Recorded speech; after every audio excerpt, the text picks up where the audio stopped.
Bonjour à tous, première vidéo de l'année 2020, on va s'attaquer à une alimentation. Par contre, juste avant qu'on commence, je souhaite vous présenter mes meilleurs vœux pour cette nouvelle année, qu'elle soit source de bonheur et surtout de santé, et normalement le reste suivra. Pour cette vidéo, alors contrairement généralement aux produits que je présente qui se positionnent sur l'eau de gramme, ici on va s'attaquer à une alimentation qui va viser le segment grand public avec un bel argument. Alors il se nomme le prix avec une tarification à 54,90 €. Donc on est juste sous la barre des 55 €.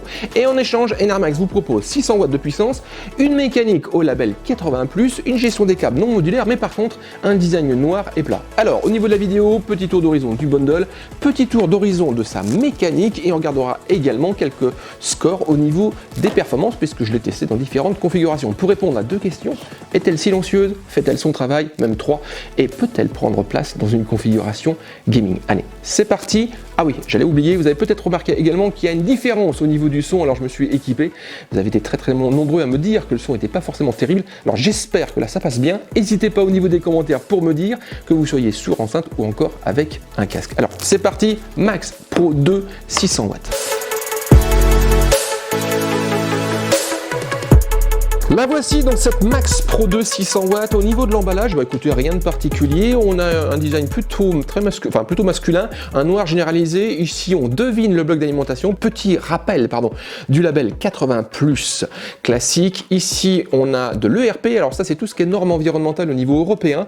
Et si votre PC est de toute dernière génération ou de dernière génération, bah, cette alimentation dans le chaînage complet va être capable de proposer une consommation générale en dessous de 0,5 watts en veille. Derrière, vous allez avoir quelques petites informations sur la répartition de la puissance, le fonctionnement du ventilateur ou encore la mécanique avec des condensateurs japonais. Je l'ai précisé au niveau de l'introduction, donc on a un bloc à un tarif plutôt compétitif, 54,90 €. Alors à l'intérieur de la boîte, on va retrouver donc, ça se présente comme ceci, petit manuel utilisateur, un cordon secteur très classique et bah écoutez, le bloc d'alimentation. Ah non, on a aussi ici. Alors, donc là la boîte est vide, je jette donc là ici de la visserie et on va retrouver donc ce fameux bloc Max Pro 2, donc ici il s'agit du modèle 600 watts. Niveau du design, alors là on est vraiment sur une alimentation des plus classiques, c'est rectangulaire avec une robe noire généralisée. Par contre, petit signe distinctif du constructeur avec cette généralisation de cette forme rectangulaire au niveau du radiateur. Donc elle prend naissance avec une grille, avec cette grille de protection. Le ventilateur est un 120 mm, il est thermorégulé. Alors qu'est-ce que ça veut dire?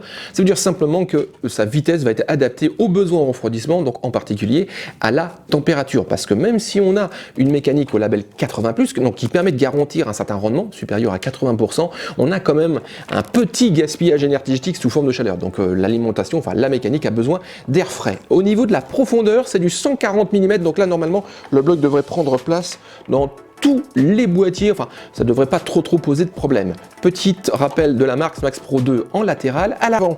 Donc ici des plus classiques, une large grille en structure de nid d'abeille pour permettre à l'air de circuler. Petit bouton on/off, l'affiche secteur. Bah écoutez, là il n'y a absolument rien de particulier à part cet ensemble de faisceaux de câbles, puisque comme je le disais, on est sur une alimentation non modulaire. Ces câbles proposent un design plat pour faciliter leur intégration dans un boîtier, en particulier pour bien qu'il soit plaqué à l'arrière du plateau à carte mère pour la remise en place du panneau latéral au niveau du boîtier.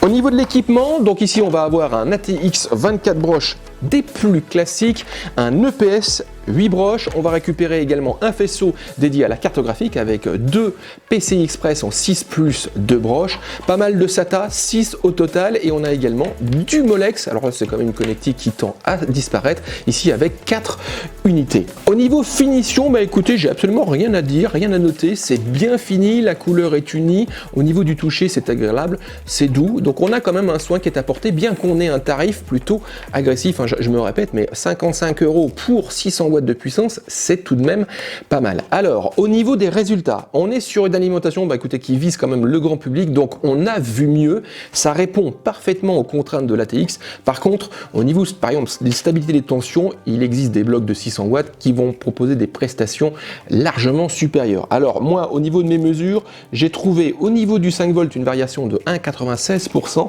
et de 1,72% au niveau du plus 12 volts. Pour le COSFI, donc là, la valeur se situe entre 0,73 et 0,97 selon le taux de charge. Et enfin, au niveau nuisance sonore, donc je teste le bloc à l'air libre pour faire abstraction des performances du boîtier. Et ben là, j'ai un bilan entre 36,2 et 37,9 dBA selon le taux de charge. Donc on a quand même ici une alimentation qui aura tendance à se faire entendre si la puissance augmente, donc si on commence à titiller avec les 400 ou les 500 watts. Donc là, à bien prendre en considération. Si cette première vidéo de l'année 2020 vous a plu, n'hésitez surtout pas, vous pouvez laisser un commentaire, faire un petit pouce en l'air, ça fait plaisir. Vous pouvez également sélectionner la petite cloche pour être notifié à la prochaine publication. Et si vous n'êtes pas inscrit, écoutez, n'hésitez surtout pas à vous inscrire au niveau de la chaîne. Quant à moi, écoutez, je vous dis à très bientôt.